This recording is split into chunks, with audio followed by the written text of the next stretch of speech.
atas waktu dan kesempatan yang diberikan untuk kelompok kami dari kelompok 6. Di sini kami akan membahas mengenai analisis investasi publik.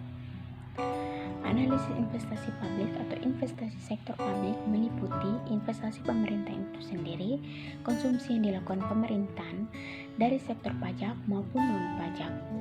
Dengan adanya sistem informasi yang lebih maju ini, maka analisis investasi sektor publik lebih mengarah terhadap sistem pengawasan dan audit terhadap investasi yang telah diterima, karena investasi yang diterima biasanya berupa modal, di mana investasi atau modal tersebut dapat menghasilkan sesuatu yang bermanfaat dalam penggunaannya bagi masyarakat luas atau hanya malah merugikan berbagai pihak yang terdapat di dalamnya.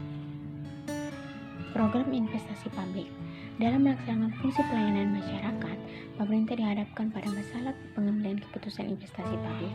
Keputusan investasi publik diperlukan untuk mendukung pelaksanaan program, kegiatan, fungsi yang dapat menjadi prioritas kebijakan. Pengeluaran untuk investasi publik harus mendapat perhatian lebih besar dibandingkan dengan efek pengeluaran rutin, karena pengeluaran investasi modal memiliki efek jangka panjang, sedangkan pengeluaran rutin lebih berdampak jangka pendek. Kesalahan dalam pengambilan keputusan investasi tidak hanya akan berdampak pada anggaran tahun berjalan, namun juga akan berdampak pada anggaran tahun-tahun berikutnya. Untuk memberikan mekanisme dalam mengatur proyek investasi publik secara lebih efisien dan efektif, maka perlu dilakukan analisis investasi secara mendalam. Analisis investasi yang berhubungan erat dengan pengangguran fungsional, alokasi sumber daya, dan praktik manajemen keuangan sektor publik. Selain itu, program investasi publik merupakan bentuk dari budgeting, yaitu pemisahan anggaran modal dan investasi dari anggaran rutin. Di kebanyakan negara berkembang, anggaran pembangunan dan anggaran rutin dipisahkan.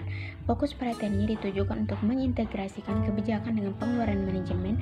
Dalam praktiknya, terdapat permasalahan sulit diselesaikan. Di antaranya adalah: yang pertama, memastikan bahwa program investasi publik yang diajukan merupakan program yang komprehensif. Yang kedua, memperkirakan pengeluaran yang dibutuhkan di masa yang akan datang. Yang ketiga, mengevaluasi revalensi proyek-proyek yang akan ada. Yang keempat, mengembangkan analisis dan perencanaan untuk pengeluaran investasi dan pengeluaran rutin. Selanjutnya, saya akan memberikan kesempatan bagi pemateri berikutnya, yaitu berikut penentuan kebutuhan investasi publik. Penentuan kebutuhan investasi publik berkaitan dengan jumlah anggaran yang akan ditetapkan bagi masing-masing unit organisasi. Analisis yang mendalam sebelum dilakukan investasi sangat penting dilakukan karena investasi publik berkaitan erat dengan masalah transparansi dan kewajaran anggaran. Penentuan kebutuhan investasi publik terkait dengan dua kegiatan, yaitu peningkatan kuantitas dan peningkatan kualitas investasi. Ada beberapa cara dalam menggolongkan usul-usul investasi. Salah satu penggolongannya adalah yang pertama, investasi penggantian. Pengeluaran investasi untuk penggantian barang modal mengikuti pola umur manfaat barang modal. Bila umur ekonomi barang modal telah habis, maka perlu pembelian barang modal baru untuk menggantinya. Yang kedua, investasi penambahan kapasitas. Investasi penambahan barang modal perlu dilakukan bila terjadi tuntunan peningkatan cakupan pelayanan. Jumlah penambahan unit barang modal ditentukan oleh produktivitas barang modal yang saat ini ada. Produktivitas barang modal diukur berdasarkan rasio antara input dan output yang dihasilkan. Yang ketiga, investasi baru. Investasi juga dapat berupa investasi baru yang belum ada sebelumnya. Untuk jenis investasi baru, maka pertimbangan mengenai aspek teknis, ekonomi, sosial budaya, dan aspek distribusi harus mendapatkan perhatian lebih besar. Yang berikut, aspek kelayakan investasi. Dalam perencanaan dan analisis investasi harus mempertimbangkan beberapa aspek yang secara bersama-sama menunjukkan keuntungan atau manfaat yang diperoleh akibat adanya suatu investasi tertentu. Seluruh aspek harus dipertimbangkan dan dievaluasi dalam setiap tahap perencanaan anggaran dan siklus pelaksanaan, karena aspek tersebut satu sama lain saling berhubungan dan saling mempengaruhi. Berikut aspek teknik. Aspek teknik merupakan bagian penting dari analisis investasi yang harus dipertimbangkan. Jika suatu usulan investasi sudah tidak layak dilihat dari aspek teknisnya, maka usulan tersebut menduduki prioritas pertama untuk ditolak. Yang kedua, aspek ekonomi dan finansial. Pertimbangan aspek ekonomi meliputi kegiatan menganalisis apakah suatu proyek yang diusulkan akan memberikan kontribusi yang nyata terhadap pembangunan perekonomian secara keseluruhan dan apakah kontribusinya sudah cukup besar dalam menentukan penggunaan sumber-sumber daya yang digunakan. Yang ketiga, aspek sosial budaya.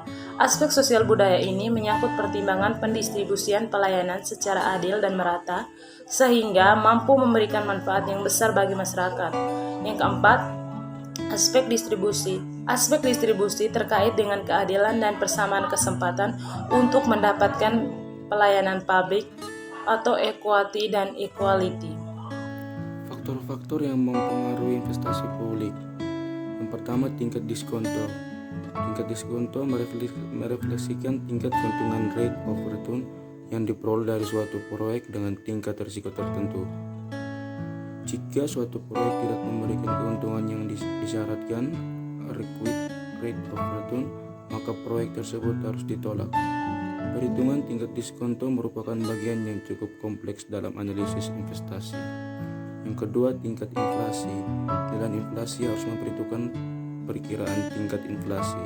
Semakin tinggi tingkat inflasi, semakin rendah nilai keuntungan di masa depan yang diharapkan. Atau sehingga semakin tinggi tingkat keuntungan yang disyaratkan. Inflasi yang tinggi menyebabkan required rate of return semakin tinggi. Yang ketiga, risiko ketidakpastian. Required rate of return akan semakin tinggi jika risiko inflasi naik, ketidakpastian ekonomi dan hukum, kekacauan sosial politik, tidak adanya jaminan keamanan, dan kebijakan yang tidak konsisten dapat meningkatkan risiko inflasi. Yang berikut, capital rating. Capital rating adalah keadaan ketika organisasi menghadapi masalah ketersediaan dana untuk melakukan pengeluaran inflasi. Dalam keadaan ini seperti terdapat beberapa alternatif investasi yang dapat dilakukan, akan tetapi tidak cukup dana untuk membiayai inflasi yang dianjurkan. Yang berikut, teknik dasar penilaian inflasi publik. Pada dasarnya, prinsip penilaian inflasi sangat sederhana. Terdapat 4 langkah untuk mengevaluasi suatu proyek investasi, yaitu yang pertama, identifikasi kebutuhan investasi yang mungkin dilakukan. Yang kedua, menentukan semua manfaat dan biaya dari proyek dilaksanakan atau cost benefit relative risk. Yang ketiga, menghitung manfaat dan biaya dalam. Dan yang keempat, memilih proyek yang memiliki manfaat terbesar dalam efektivitas biaya yang tinggi. Baik, itu presentasi dari kami kelompok 6. Atas waktu dan kesempatan kami dilimpahkan, minta terima kasih.